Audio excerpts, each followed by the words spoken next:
नमस्कार, तुमचं authentic homemade रेसिपीजमध्ये स्वागत आहे। तर आजची आपली रेसिपी आहे मसूर डाळीची भाजी। चला तर मग वेळ न घालवता रेसिपीला सुरुवात करूया। यासाठी मी इथे 200 ग्रॅम मसूर डाळ घेतलेली आहे। ही आपल्याला 2 ते 3 तास पाण्यात भिजत ठेवायची आहे, किंवा तुम्ही रात्रभर सुद्धा ही मसूर डाळ भिजवून ठेवू शकता आणि सकाळी याची भाजी करू शकता। पण कमीत कमी 2 ते 3 तास ही भिजवायलाच हवी, त्याशिवाय भाजी व्यवस्थित अशी होत नाही। आता ही डाळ मी 2 ते 3 पाण्याने स्वच्छ धुवून घेते आणि कमीत कमी 2 ते 3 तास पाण्यात भिजत ठेवते। डाळ भिजवून 3 तास झालेले आहेत। आता मी इथे फोडणीची तयारी करून घेते। यासाठी मी इथे कढई गरम करून घेतलेली आहे। आता यात मी 1 पळी तेल घालून घेते। आता इथे आपलं तेल गरम झालेलं आहे। आता यात मी 2 मध्यम आकाराचे कांदे बारीक चिरून घेतलेले आहेत ते घालून घेते। हा कांदा आपल्याला मऊसूत होईपर्यंत परतवून घ्यायचा आहे। इथे आपला कांदा व्यवस्थित असा परतवून झालेला आहे। आता यात मी 1 हिरवी मिरची बारीक चिरून घेतलेली आहे ती घालून घेते।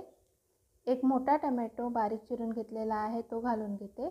हे आपल्याला व्यवस्थित मिक्स करून टोमॅटो मऊसूत होईपर्यंत परतवत राहायचं आहे। आपल्याला इथे मसूर डाळीची सुकी भाजी करायची आहे, त्यामुळे आपल्याला कांदा टोमॅटो व्यवस्थित असा परतवून घ्यायचा आहे। मऊसूत होईपर्यंत परतवत राहायचं आहे। अजिबात त्याला कच्चा ठेवायचा नाही आहे, कारण मसूर डाळ घातल्यानंतर आपल्याला हे जास्त वेळ शिजवायचं नाही आहे। त्यामुळे अगोदरच कांदा टोमॅटो व्यवस्थित असा परतवून घ्यायचा आहे। इथे आपला कांदा टोमॅटो व्यवस्थित परतवून झालेला आहे। आता यात मी 1.5 चमचा घरगुती मसाला घालून घेते। अर्धा चमचा हळद पावडर, पाव चमचा धने पूड, पाव चमचा जिरे पूड, चवीनुसार मीठ।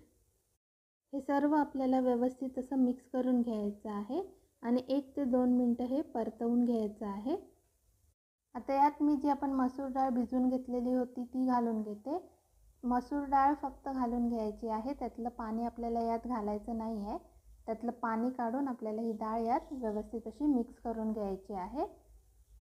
डाळ घातल्यानंतर आपल्याला हे 2 ते 3 मिनिटं व्यवस्थित असं परतवून घ्यायचं आहे, जास्त वेळ परतवायचं नाही आहे।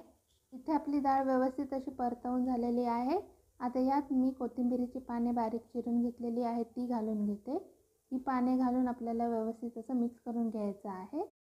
2 ते 3 मिनिटात ही भाजी व्यवस्थित अशी शिजते। आपल्याला ही डाळ अख्खीच ठेवायची आहे, त्यामुळे 2 ते 3 मिनिटं याला परतवून घ्यायचं आहे आणि मग गॅस बंद करून आपल्याला यात कोथिंबीर घालून व्यवस्थित मिक्स करून घ्यायची आहे। इथे तुम्ही पाहू शकता आपली भाजी व्यवस्थित अशी तयार झालेली आहे। तर तुम्हाला माझी आजची ही रेसिपी कशी वाटली नक्की कमेंट करून सांगा। जर तुम्हाला माझी आजची ही रेसिपी आवडली असेल तर नक्की माझ्या चॅनलला लाईक करा, शेअर करा आणि सबस्क्राईब करा। पुन्हा भेटूया एका नवीन व्हिडिओसोबत। माझा आजचा व्हिडिओ पाहिल्याबद्दल धन्यवाद।